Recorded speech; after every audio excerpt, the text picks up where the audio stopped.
Most people, they do not live their relationships in an intentional way. They are just on autopilot. And that's the mistake. That's the spiritual mistake that's being made.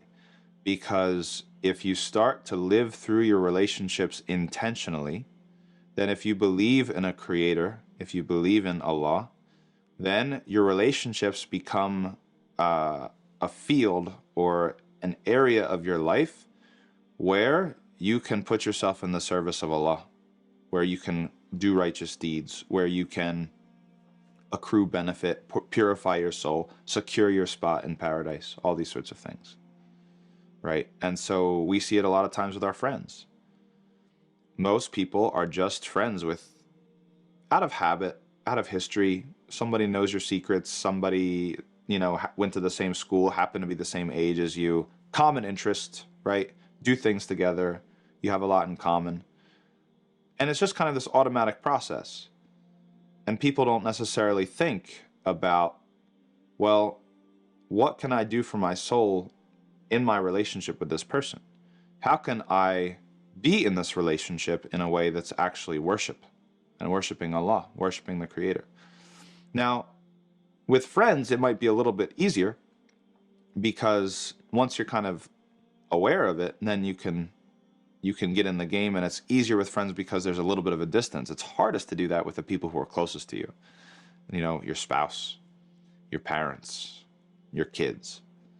And there's a lot of delusion that goes on and self kind of deception about what our motives are, right? Every parent, for example, wants to be obeyed by their kids.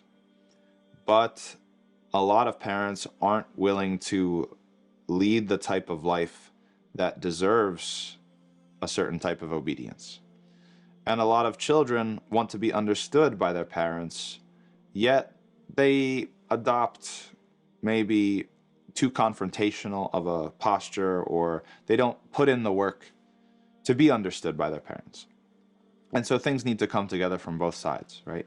And it's all made easier if each side is actually in the relationship acting or choosing to do this or not choosing to do that based off of trying to worship the Creator and not just do whatever occurs to them to do automatically, or something that's going to just work in their favor or in their interests.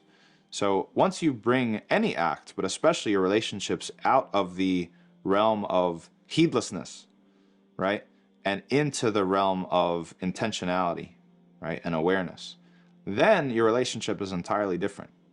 Right? You come home at night and your spouse didn't do the dishes, and there's a sink full of dishes, and your spouse, that they want you to do the dishes. Maybe you wait until they ask you, maybe you groan and say, oh, okay, I'll do it.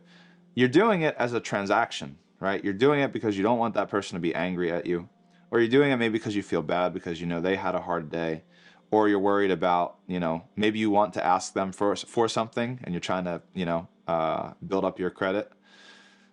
That's a whole different, a lowly state of affairs, right?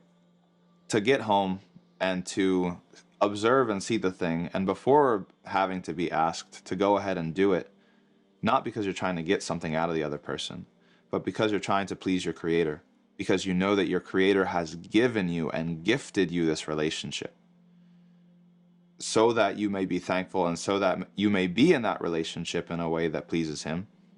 That's a whole other level.